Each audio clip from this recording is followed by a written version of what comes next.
Here we have a triangle ABC right angled at C.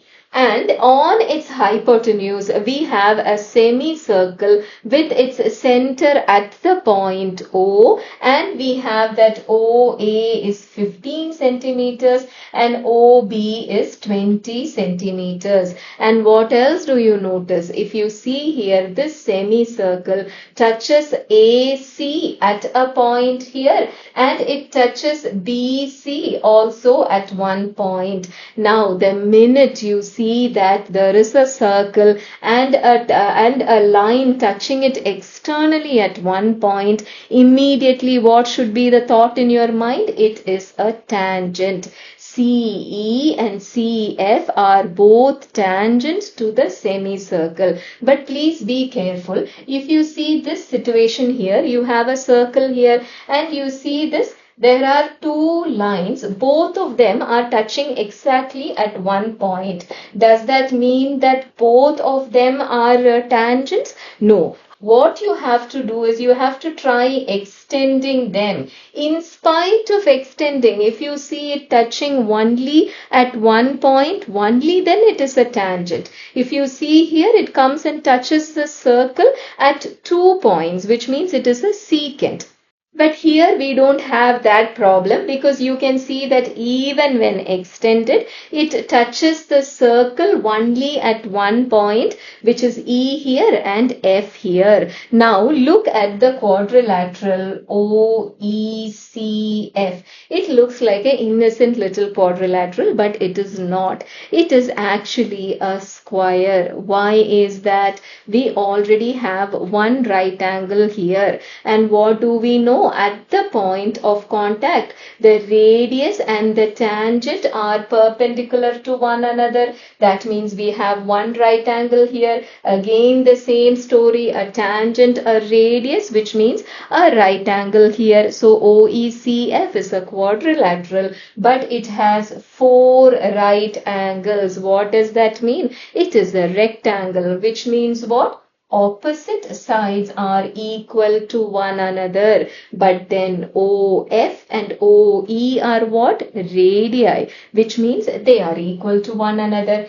CE and CF are both what? Tangents to the semicircle from the same point, which means what? They are equal to one another. Or in other words, you have a very beautiful square. OECF is actually a square. And what do we know about the sides of a square? The opposite sides are parallel to one another. They are equal and parallel to one another. Look at the triangle BCA, and what do you have? There is a line OF, and that OF is parallel to one of the sides of the triangle.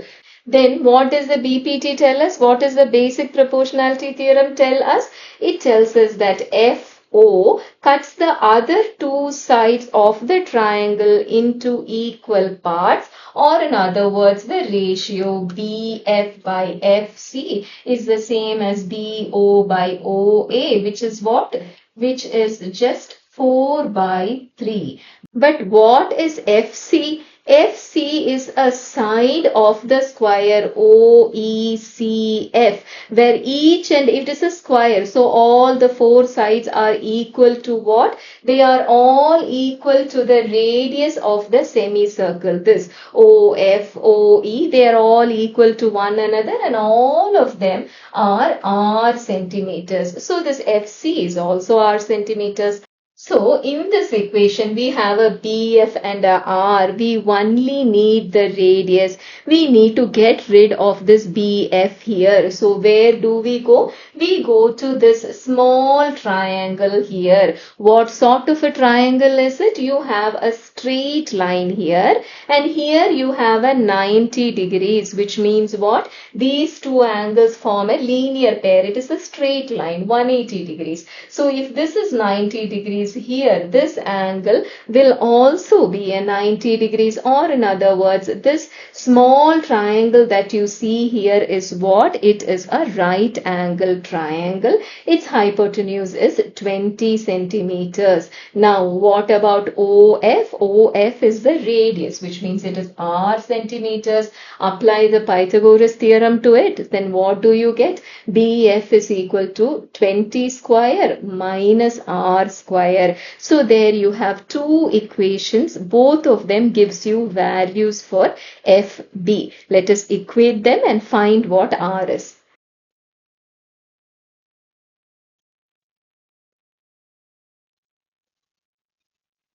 So this is the answer that you are looking for. The radius of this semicircle is 12 centimeters. So that is all for today. Assalamu alaikum.